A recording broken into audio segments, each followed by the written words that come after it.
Steve, I always like to ask you the questions about the players and their opinions because you're the guy in the room where it happens. You're with this team all season long. Is this a guy that has the support of the Mets players that he's already met and worked with?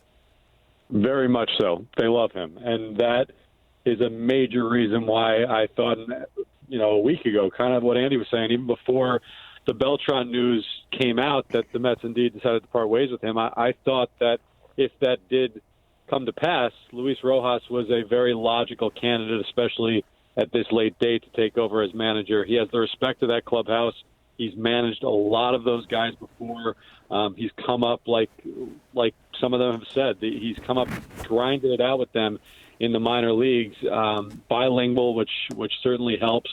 And especially last year, and this is something that Brody Van Wagenen was just talking about when we found out this news, he did a really good job of taking the information from the front office, all the analytics, and really communicating that in a way that was digestible to the players, to some of the coaches. That really was Luis Rojas' job last year as quality control coach. So that's something, especially in this day and age, that front offices look for in managers, and the Mets think they have that in Luis Rojas. But from a player's perspective, across the board, very well-respected guy, very well-liked guy, and he is going to be a popular hire in that room. Yeah, Steve, I'm glad you bring up the quality control coach and what exactly went into that position, because that's where I want to go next. We're used to pitching coaches at times getting jobs like Mickey Callaway did as a manager. You're used to seeing bench coaches become managers. That's the kind of trajectory that we normally see.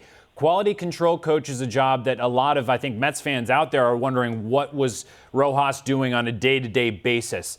You just mentioned what eventually got him the job as manager that was part of that role, but what, in your experience, was Rojas doing in that clubhouse and around that team every day last year?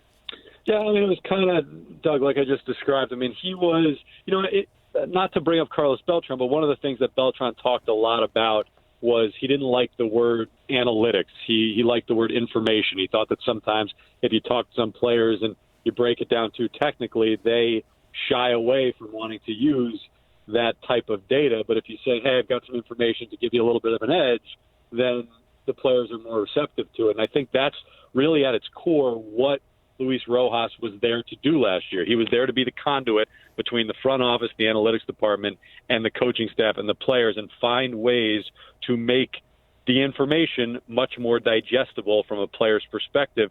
And to my knowledge, based on conversations that you have with guys throughout the season, he did a really good job of that. And I would say this, too. I would caution you to not describe it as making the jump from quality control coach to manager. The one thing about Luis Rojas is he went about this the right way in terms of becoming a manager. When we talk about, Beltran was going to be a first-time manager, Mickey Callaway was going to be a first-time manager. Rojas is going to be a first-time manager as a major league manager, but he has a ton of managerial experience both in the minor leagues and in the Dominican Winter League, where, by the way, we were down there a couple of years ago doing a story about baseball in the Dominican Republic, and we actually went to one of Luis Rojas's managed games. And I can't remember if I was talking to him or somebody else around the team, but you talk about a pressure cooker in the Dominican Republic in the Winter League. Those managers, they lose 2-3 games in a row and they get fired. There was one team when we were down there, I believe, that had said that they went through like 5 managers in one winter. So, he knows what it's like to be under pressure.